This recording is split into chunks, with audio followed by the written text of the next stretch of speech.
Hello and welcome to the OCVarsity Gridiron Show, Week 10. As you can tell, we're not at a school this week. We're at the beautiful Palatial. Not the Golden West League Santa Ana that I thought we were going to be at.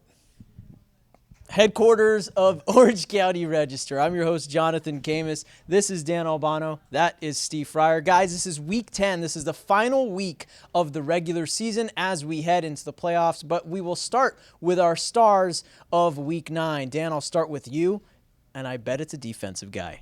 We're going to roll with the defense, and we're going to go with the junior safety at Edison. E.J. Guinness had 2 interceptions, 12 total tackles, and a pass breakup. And the Chargers win the bell for the 11th consecutive year, as Mr. Fryer documented, 33-7.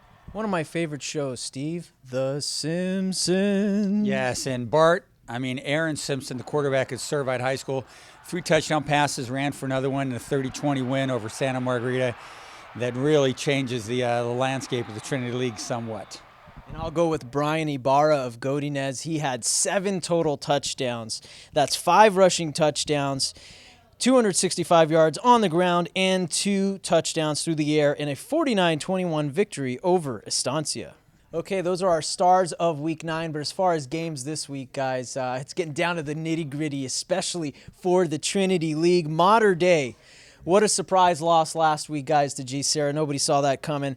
They are visiting Santa Margarita. This game is at Trabuco Hills High School Friday night. Monarchs losing to JSerra 35-28. That was a huge shock for everyone here, guys.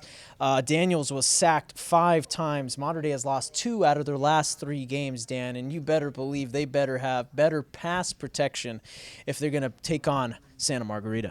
Yeah, the Lions and Coach Hardigan did a great job. Coach Hardigan, he was our coach of the year last year. The Lions they said they had 7 sacks against JT Daniels. Okay. They made a lot of adjustments in that game, and JSerra still alive.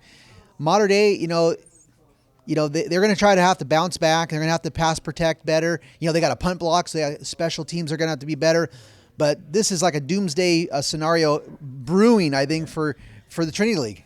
Yeah, Fryer, it really is. I know you're writing about it. We could read your column about that tomorrow. But as far as Santa Margarita, they lost to Servite 30-20. The Friars forced 4 first-half turnovers. On the other side, the Eagles have lost 2 in a row and 3 of the last 4. So somebody's got to win here. It's possible, Dan was alluding to, that you could have 5 teams at 2-3 in that league.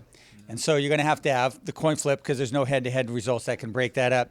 So it is possible that with all these coin flips going, Modern Day, which has been number 1 of the county for almost the entire season, could be the number 6 team. The number 6 team is not going to go to the playoffs. So your county number 1 for almost the whole year might not be in the playoffs. That'd be something. That's pretty wild. They're going to be, if they're all 2-3, and they're all going to, you take out that Bosco result, they're all 2-2. Yeah. So everybody's 5 teams are 2-2. It's the wildest league around, guys. Okay, Orange Lutheran taking on JSerra. This is at Saddleback College Friday night. JSerra's Avery Williams had himself a game last week against Modern Day with 128 total yards and 3 touchdowns.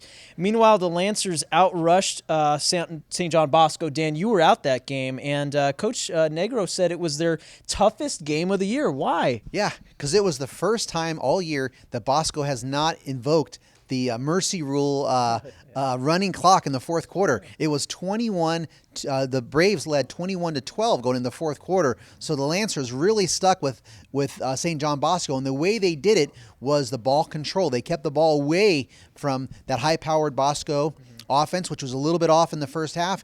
And they face a similar opponent. JSerra likes to do the same thing for the most part. They really like to run it. But what they did last week against Modern Day is they really opened things up and passed a lot more. So it'll be an interesting game. Yeah, before last week, Steve, I would have said Orange Lutheran is going to win this game. JSerra beats Modern Day last week. Yeah. What's going on? Yeah, I agree, but I think Lutheran's a superior team, and that's going to be my pick to win this game. In a lot of ways, I think Lutheran's the second best team in the league. Sometimes when I see them and know how good they are, and then you think Modern Day, but it's going to be pretty tough. That whole league, Bosco's untouchable in that league, but the rest of them, as JSerra proved last week, they're all kind of close to each other. When I saw JSerra play, Dan, I never thought they could throw the football like they did to win that game. So, my gosh, just things are changing already. Yeah, they passed Matt Robinson and Riley O'Brien passed. They had 26 pass attempts in that game, and that's only 3 less than JT Daniels threw. So they threw it almost just as much as Mater Dei. Heck of a stat there, Dan. All right, let's go to the South Coast League, where I'm really excited, looking forward to this matchup, Dan. I think you're covering this one. That's 8-1 San Juan Hills. They are going to play Tesoro. The question here is, Dan, does the loser likely get an at-large berth, because only the top 2 teams are guaranteed in that league? Oh, absolutely. Last year, I believe the South Coast League, and Fryer can correct me if I'm wrong, but I believe the South Coast League got 4 teams in the playoffs. I mean, that's where we had El Toro in it as well, and San Juan was in it. So, yeah, South Coast League had 4 teams, and I expect them to probably get 4 teams this year with, even El Toro's got a very strong resume, played a lot of people close. So, but this is a big game. I think my prediction is the winner of this game that gets second place. I think I could see them playing maybe Fountain Valley, who's going to be probably the number 2 seed at the Sunset League. That could be the West Valley. That'd be a great game. I'm looking forward to this game because I haven't got to see Patrick O'Brien play live, and I think he's a Player of the Year candidate. I think he's a first-team All-County quarterback candidate. So I'm loving to see.